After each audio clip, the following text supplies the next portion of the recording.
Did you leave any of the university in Michigan? Yeah. Great. All right, so I think it's 11 or just after, so I think it's probably time for us to get going. Welcome to the State of the uPortal 2014, Open Apereo, Miami. I'm Drew Wills. I work for Unicon. I've been contributing to uPortal for going on a decade, a really long time. And this is Tim Bertine, right? That's pronounced it right. Excellent. Tim Bertine from University of Wisconsin-Madison. And together we're going to bring you the latest and greatest about uPortal and what's happening now. And we're going to get you all fired up. That's our job today. We're going to be pumped. So, of course, the biggest news and the majority of what we have to tell you today is about uPortal 4.1. uPortal 4.1 is the latest, wonderful, greatest release of uPortal that doesn't yet exist, but it's due to hit the scene here in like a week or two, or as soon as we can get organized, after having a few conversations here during the dev days and throughout the conference. So, this is really imminent. I know I almost said the same thing at Apereo Camp at the beginning of the year, but no, this time it's real, right? We're releasing uPortal 4.1. And yes? Is there any way I can preview the code that will be in uPortal 4.1? Oh my goodness, Andrew! I should think that's a fantastic idea, and I'm deeply surprised that you haven't done that already. No. Yes, of course. The master branch of the uPortal repo in GitHub is of course uPortal 4.1. It's all the uPortal 4.1 code. And in fact, at Unicon, myself and others were working with a number of institutions to roll out uPortal 4.1 portals, independent and regardless of the release date of the actual release of uPortal 4.1. So you are actually free to adopt uPortal 4.1 at any time. There's really nothing stopping you. All the code is there. Is there a milestone I can download? I think there's more than one. Aren't there two, or is there just the one? In fact, release candidate. Yeah, at least a milestone and a release candidate. So, and the release candidate is newer. You can download that and set it up and kick the tires, but things go in there, new things go in there every week. And this list here, the majority of the content that we have to tell you about today relates to uPortal 4.1 and much of it to Responder, which is sort of the biggest sort of marquee feature of uPortal 4.1. So we have much to tell you about there, and at the end we'll talk a little bit about roadmap.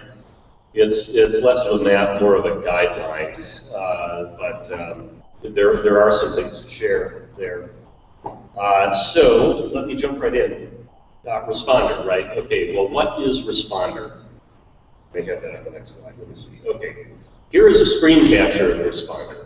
Here is what uPortal 4.1 looks like if you just download it, build it, and start it up. This is essentially what you will see. And what you will see is Responder. Okay, well, what is Responder? It's a brand new theme for uPortal. It's an alternative to, loosely a replacement for universality and M-universality. Universality is the theme, sort of the original one theme to rule them all that we've had for uPortal. The one theme to rule them all, which was closely followed by M-universality, which is another theme to work with the one theme to rule them all, which is pretty cool. It's sort of a replacement for those. Responder is essentially a reboot of the entire sort of front end of uPortal. Which is really cool because as amazing and successful as universality was, it's kind of long in the tooth. It's built on practices and especially libraries that are showing their age. And we have new practices and new libraries and new versions of libraries and so forth that we're like super excited to use. And universality didn't position us well to do that, so we went back to the drawing board. We started with a blank slate, and we essentially rebooted the entire front end of uPortal, and that is Responder. Responder is implements responsive design for uPortal, and I think I've got a slide that kind of covers what that means. It's built on Bootstrap 3, and it includes brand new, all the libraries that it uses, CSS libraries, JavaScript libraries like jQuery, are newer, sort of brand new versions that have been released in the last few quarters. So it's like very cutting edge, very state of the art. Just like Bootstrap itself, it maintains CSS in less. The universality had moved to managing CSS in Sass, and now we're using less because Bootstrap does. All right, so what is responsive design? Well, responsive design is design principles of web application construction that suggest that imply that that a single screen or web page or web document that you develop for your web application should be able to look and behave appropriately across the complete range of devices and display sizes that users will use to access your application or your website. And uPortal is a web application, and Responder is a responsive design theme.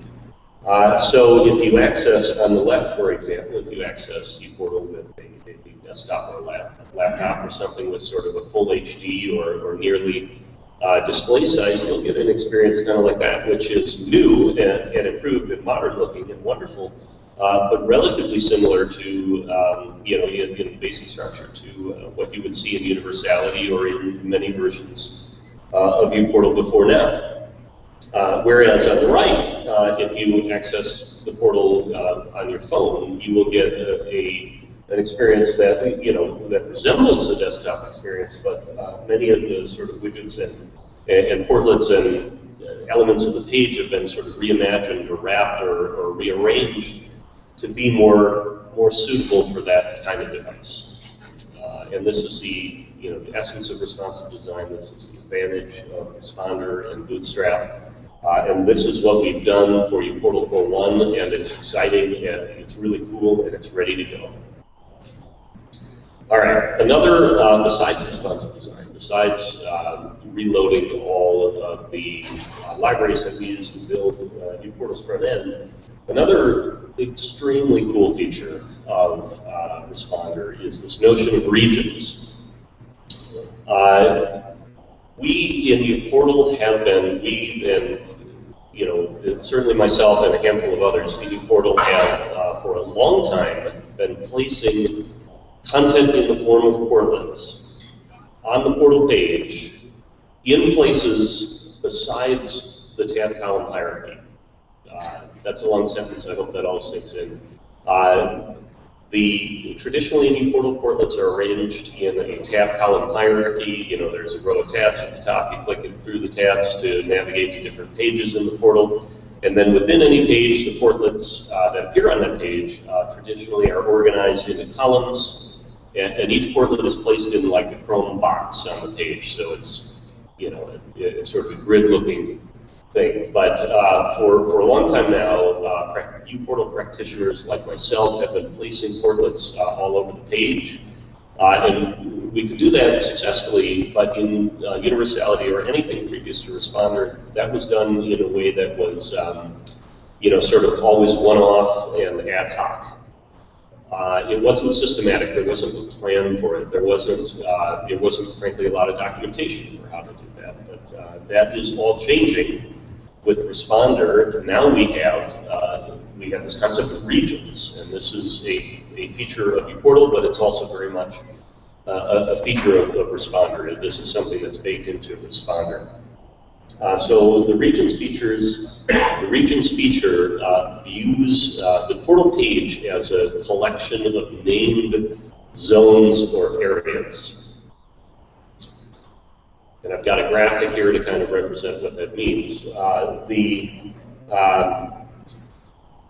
This graphic helps convey, what the regions are and what order they appear in, sort of where they are on the page, but it doesn't represent accurately at all how much screen real estate is devoted to each region. But we have, several header areas, we have several footer areas, we have left and right sidebars, we have kind of a pre-content area, we have an area for customize. And these are all these regions are places that you can now put content in the form of portlets in the portal, more easily, more elegantly, in a more organized way. And uPortal for One not only supports, this approach, it leverages it very heavily. One of the key reasons that we wanted to move in this direction was when we were replacing universality. This theme that we had for so long, that had been successful for so long, we realized that so much of the features of uPortal had been baked directly into the theme, and universality was very large and sort of monolithic, and we wanted to set ourselves up for a future where that was less true. We wanted a thin theme, we want to do this bootstrap thing, we want to do this responsive design, but we don't really want to re-implement and redo all of the widgets and features and controls of the portal every time we reboot the theme. We want to kind of make the theme thinner and easier to replace and maintain, and so that, this is the strategy we came up with. We reimagined, let's see, we reimagined key pieces of the the uPortal experience and the portal page as portlets. This graphic shows the regions in a way that you can kind of understand the layout, but this screen capture illustrates the use of regions in Responder. Everything that is circled in red is essentially a portlet that has been placed in a region. The logo itself is a portlet that's been placed in the header left region. The search box, it's a portlet. Those three smallish things at the top, that's called the pre-header region, and each of those individually are portlets. The tips, that's always been a portlet, but now it's in the pre-content region. The customize button is a little special. The customize region is special. In universality, customize was the personalization gallery. It was a feature that was baked directly into the universality theme. But in Responder, we're recasting all those things as portlets. So we took the personalization gallery, we converted it to a portlet. We created a region called Customize that appears when you click the button. And we put the personalization gallery portlet into the customized region. So I skipped ahead a little bit. I want to make sure I cover the other items here. So most of the regions are laid out as you see. There are a few regions that have special characteristics, primarily hidden top and hidden bottom. Conventionally, as a convention, we invented those regions for headless content. For example, the Google Analytics integration is cast as a portlet that appears in the hidden bottom region of the page. It doesn't have visible content that users interact with. It interacts with the Google Analytics API. Similarly, Customize, as I just mentioned, is a special region. It's on the page. It's always in the DOM, but it appears when the user interacts with the Customize button. All right, so how do I get portlets into regions? Well, for the present, the way that you get them into the regions is the same way that you control portal layout data generally in uPortal and layout fragments generally in uPortal. We have layout entity documents that you can manage in source code control and import. And you can see here there are special types of folders. There's one called type equals page top. There's one with type equals pre-header. There's one with type equals customize.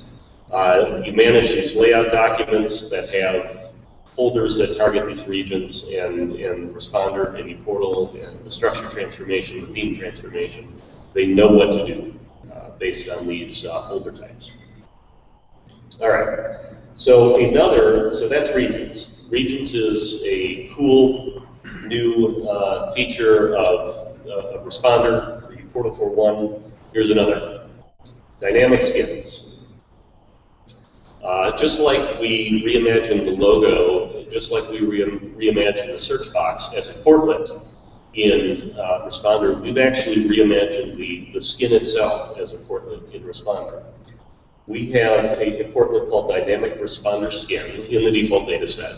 There are actually a variety of ways to manage your skin, and I'm glad to have independent conversations with you during the week to talk over all of them.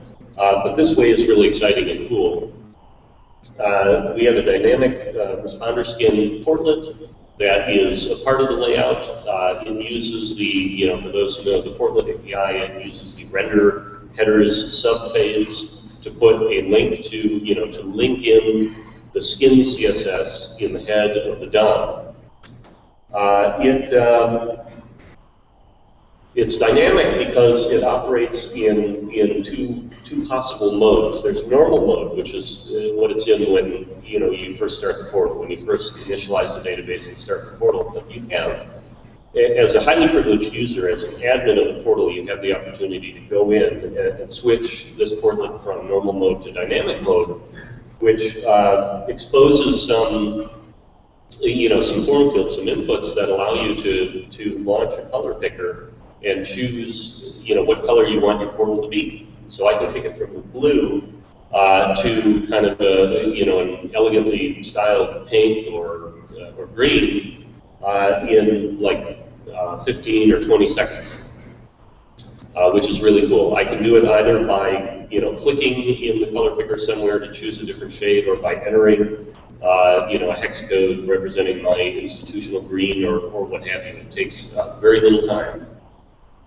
When you make a selection, when you click submit, on the server side, it takes like 9 or 10 seconds because it actually takes the values you input as variables and injects them into the Bootstrap compilation process. It recompiles all of Bootstrap and creates a new skin CSS file, based on your choices,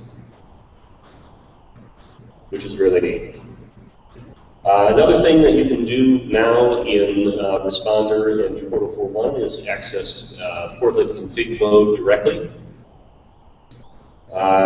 which happens either conventionally by interacting with portlet Chrome, as shown on the left, or now for portlets in regions, we actually support entering either config mode or edit mode by what's called hover Chrome. If the portlet supports config or edit, and you are authorized to access either config or edit, you will, when you hover your mouse over the portlet, you'll get a gears or a link, a sort of semi-transparent link that you can choose to interact with to enter config mode or edit mode for that portlet in the region. All right. So all the stuff we talked about so far is primarily about Responder, but there's more than Responder in uPortal 4.1. Another big area of great new stuff is this notion of multi-tenancy that we have brought into uPortal 4.1. Multi-tenancy is basically the capability to have a portal within a portal for different constituencies that may be a part of your whole organization. Maybe the law school wants its own sort of customized portal within a portal. Maybe the medical school. Maybe you've got another campus that would like to apply its own brand and have its own, sort of develop its own experience in the portal. Or maybe you have a separate experience for online students. That's all supported by this notion of multi-tenancy, with a new cool but optional feature in uPortal 4.1. You can create tenants using the tenant manager portlet, which I'm about to show you. But tenants can have their own, depending on what you set up. Tenants can have their own logo, their own skin. They can have their own content. They can have some of their own data, like groups and so forth. And you can delegate tenant administrators, representatives of authorized representatives of these different tenancies to go in and control the content that applies to the tenancy. So some substantial delegated admin features related to this. All right, so here's how the tenant manager portlet works. We've added a link to the portal administration portlet for managed tenants. When you interact with the link, it launches the tenant manager portlet. On the top right is the first screen that you'll come to. It'll show you the current list of tenants in the portal. If you choose to add a tenant, you'll get a screen sort of like the one at the bottom, where this list of form fields is actually quite configurable because, depending on what other systems you're using on campus, or depending on what attributes or metadata you care about for tenants, you might want to use different things. So it's, you're able to, with a modest amount of, developer effort and Spring XML configuration tweaking, you're able to capture the information about a tenant that's interesting to you. All right. So much for tenants. That takes me to Tim, who's going to cover favorites for us. Thanks, Drew. As Drew said earlier, I'm Tim Bertine. I work for the UW-Madison. Unlike Drew, I have not been with uPortal for 10 years. It's been a little bit over 8 months. So I'm very happy to be here. It's also a little cold in here. I don't know if anyone else is cold too, but my fingers are a little numb. Like Drew said, I'm going to cover a couple portlets, favorites and marketplace. I'm not going to give too many details about them. There are portlet showcases coming up. There are demos coming up. Jim Hellwig from UW-Madison is going to give a really nice talk about a redesign. So this is just a teaser.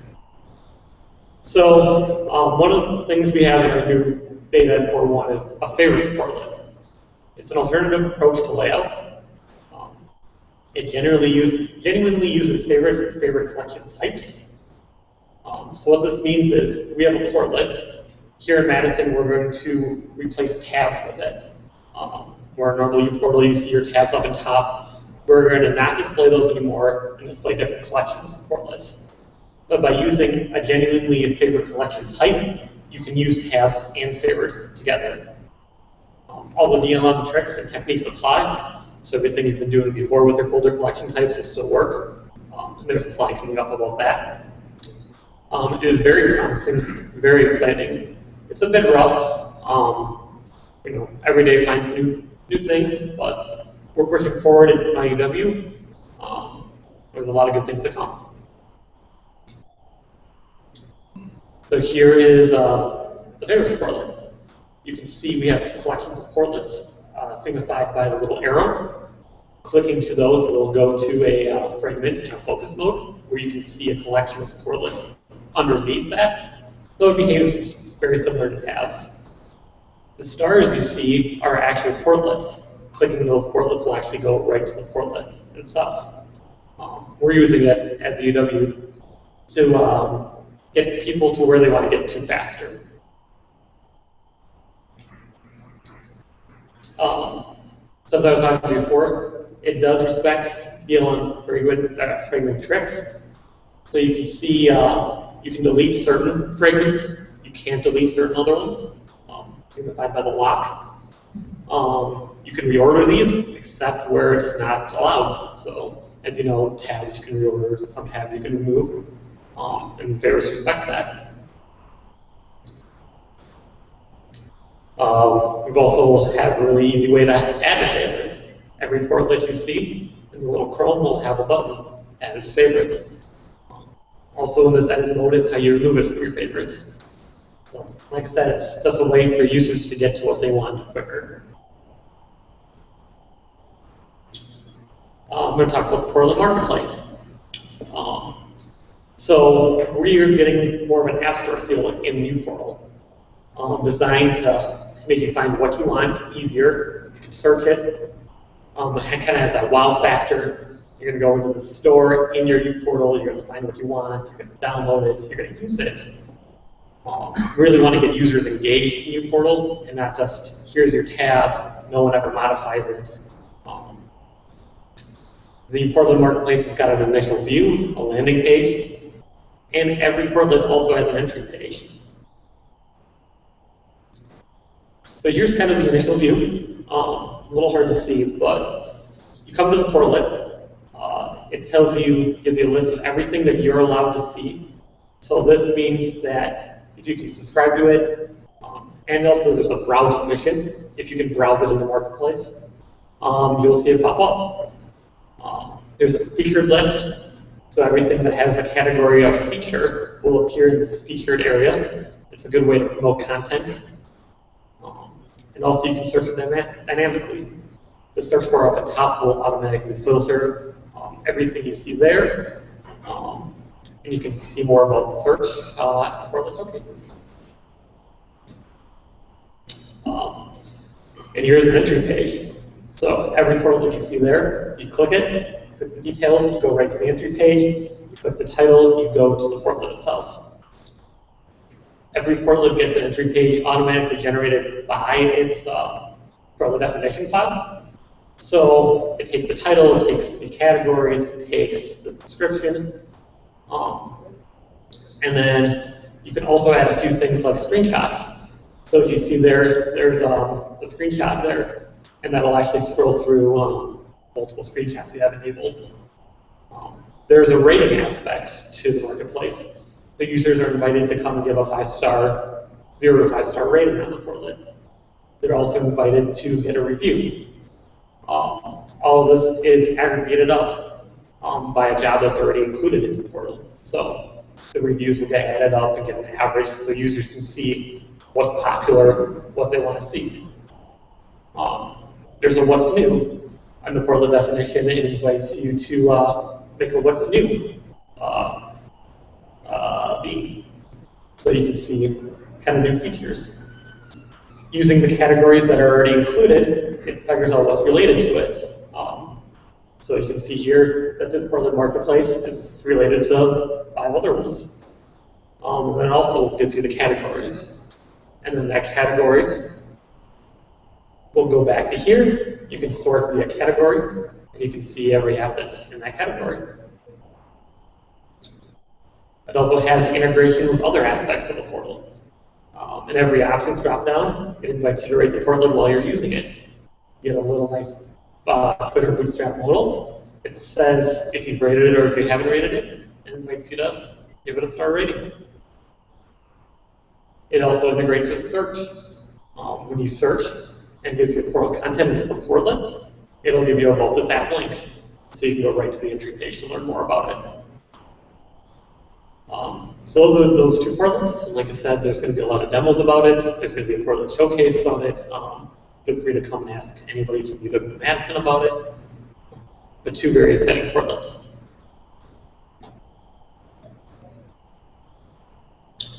And then the last thing I want to talk about is search as you type. So implemented in uPortal 4.1, using that search portlet, you can start typing and you can get search results appearing right away. Like normal search, you can prioritize this. So if you have content you want to appear on top, you can easily do that. And this is another way that you can get content to users faster. With that, I'm going to turn it over to Drew, unless there's any quick questions.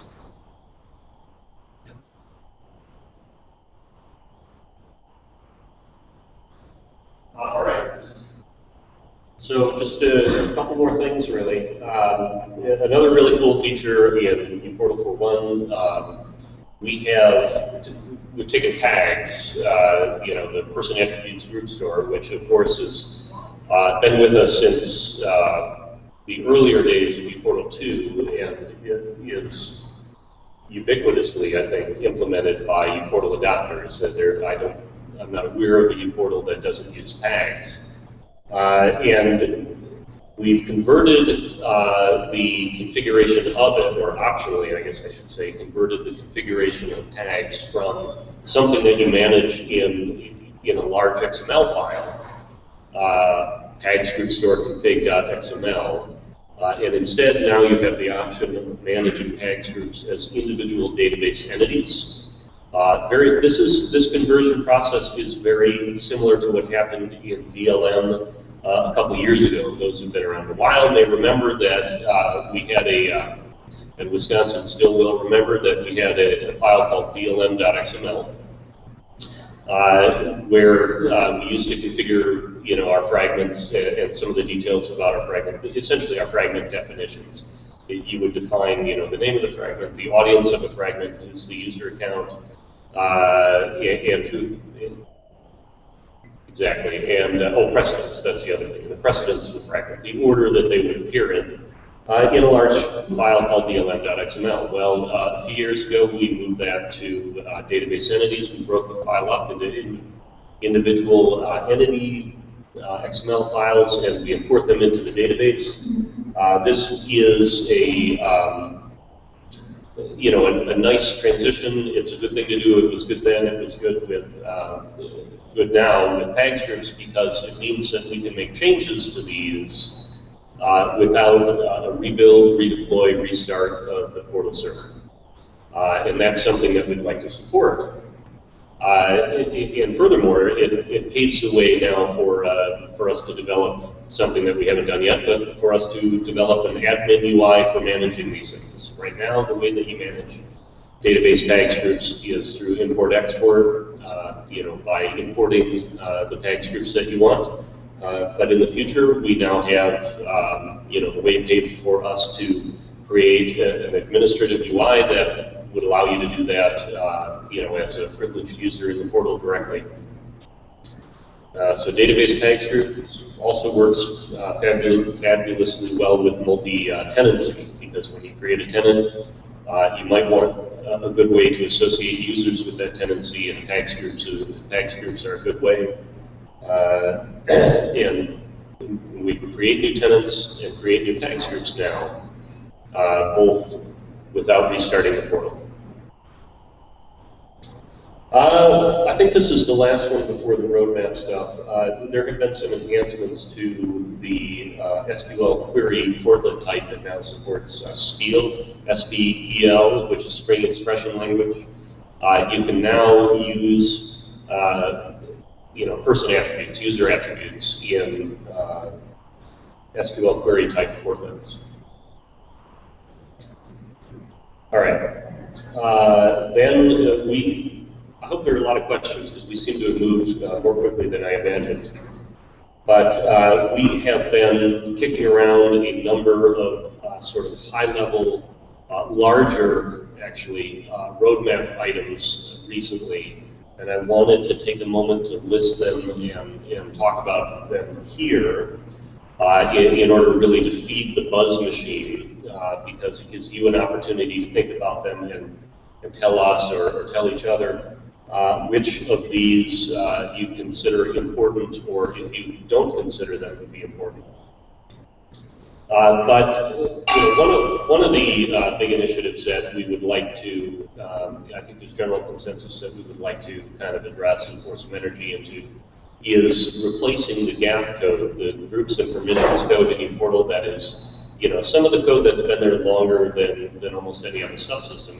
The code is pretty much original to uPortal 2, although it's been maintained over the years. There's a large amount of code in uPortal for gap, for groups and permissions, and it was written at a time when we needed to have a feature. There really wasn't something ready to hand in open source from a third party that we could use to implement that feature, but now there really is. The Grouper project from Internet 2 has implements the features that we use and need, and a great deal more. Around groups and permissions, and what's more, it's there's a large and active development community around Grouper. There is a substantial and growing body of documentation around using Grouper, and these are things that we really don't have in the GAP subsystem. In uPortal, we like it best when we can focus on our core mission of being a portal and delivering a highly tailored experience to users based on their attributes and group affiliations on campus. And when we have the opportunity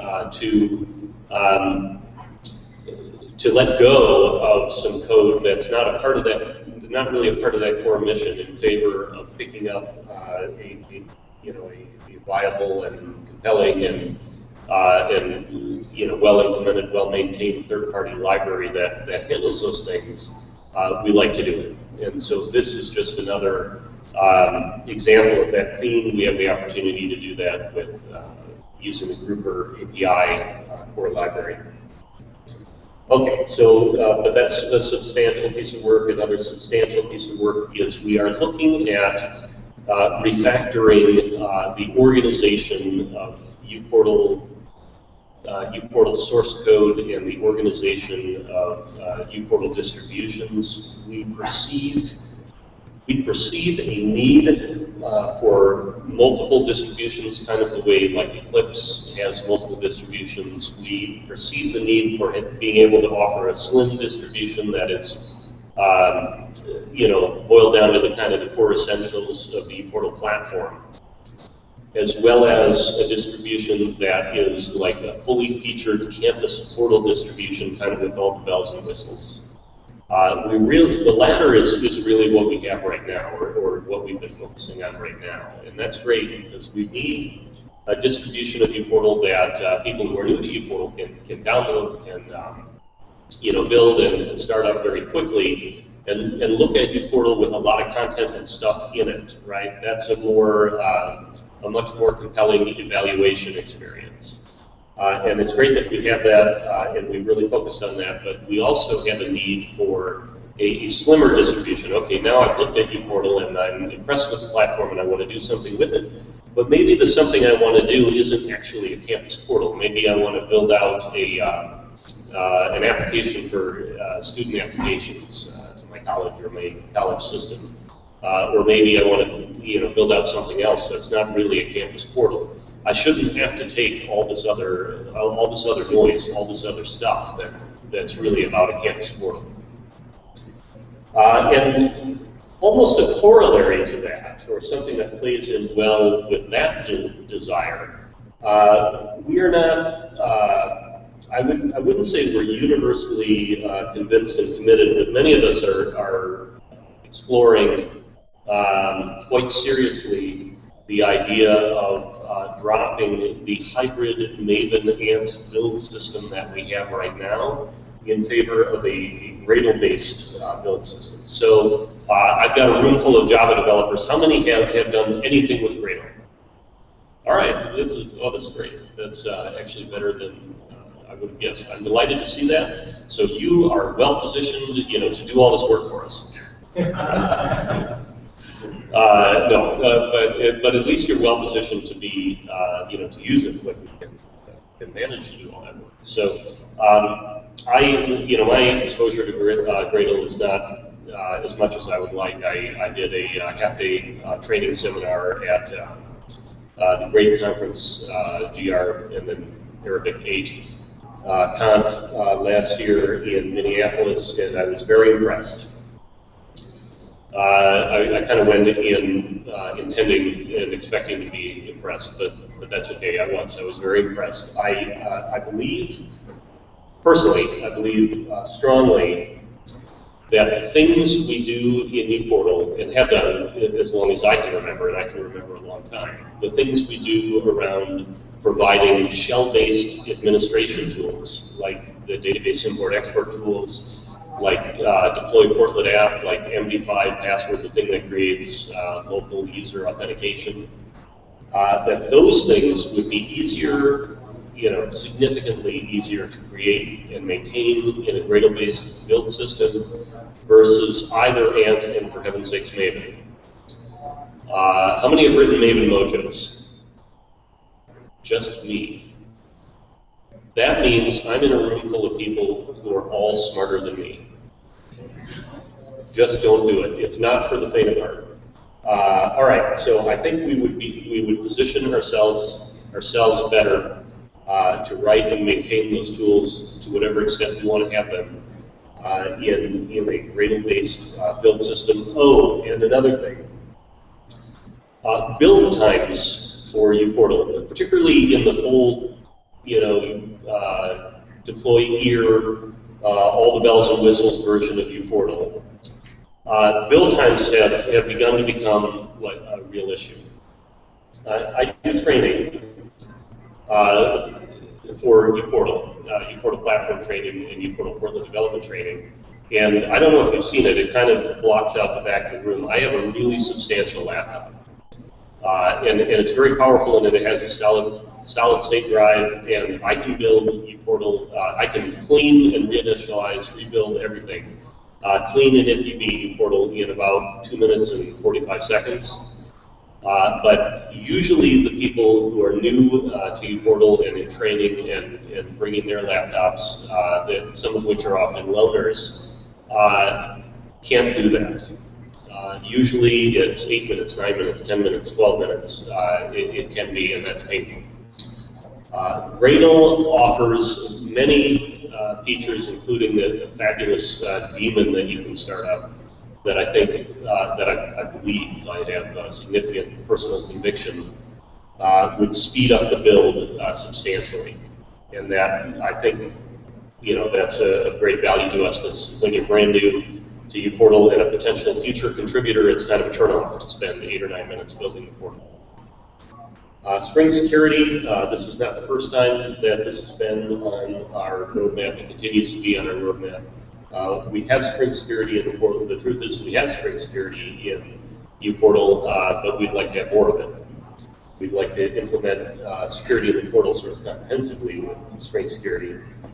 And then another topic which is important and much discussed, but we don't have really firm concrete plans for it, is responsive design support for Portlets, using responsive design in Portlets. So we are open to good new ideas in that space.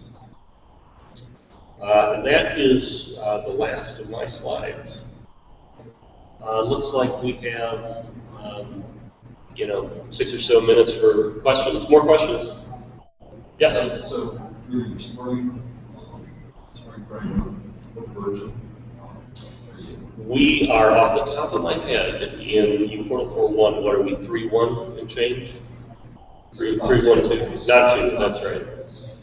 Actually, the Spring 2, Spring 3, that's the great divide between uPortal 3 and uPortal 4. Spring 3 includes Portlet MVC support for Portlet 2.0. So we actually had to wait until we supported it in the portal in order to go to Spring 3, but that's something we did.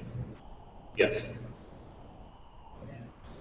I'm not familiar with the grouper API. When I think of API, I think of something that is an intermediary between two systems. If you move to the grouper API, does that mean that everyone would need to use grouper to use the portal? No, it doesn't, and thank you for asking, because when I read a grouper API, I think the very same thing as you. There are some on the, if I understand this correctly, and pardon me if I misrepresent reality, it wouldn't be the first time. But I think there are some on the grouper project itself and others outside of the grouper project, including myself, that wish that library or that component was named grouper core. So it's an embeddable grouper thing. It's database up through the Java service. Right? In front of grouper API, a grouper would like to stand up. Web user interfaces to base users would like to stand up web services.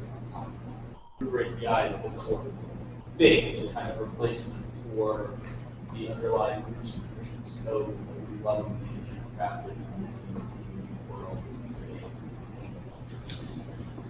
The differences, if we took out all the gap code and put in the grouper code, the differences for end users, even administrators, might be not very noticeable, at least in the beginning. The differences that would be noticeable more long term are maybe that it would empower us to do more stuff.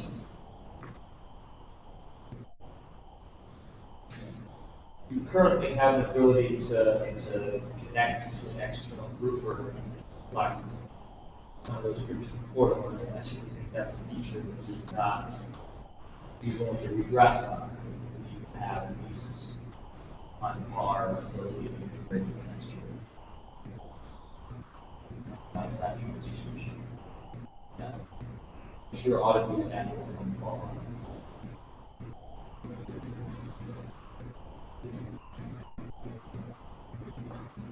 I don't think anyone wants uPortal to become your enterprise group store. Be your group in the same way that uPortal quick start ships has for a lot of folks. Instead, stand up real keys.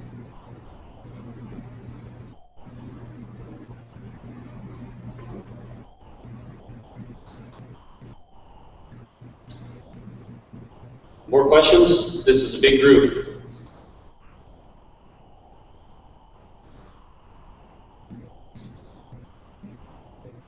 Well, it's a lot to take in, so you can chew on that and bring me your questions throughout the week. I'm happy to talk about uPortal. That's what I'm here to do. So thanks, folks.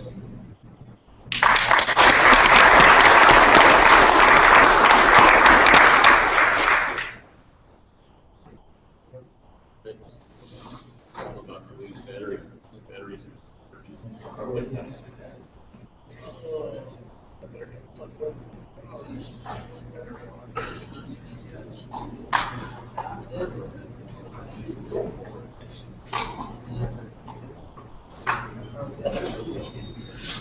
Yeah.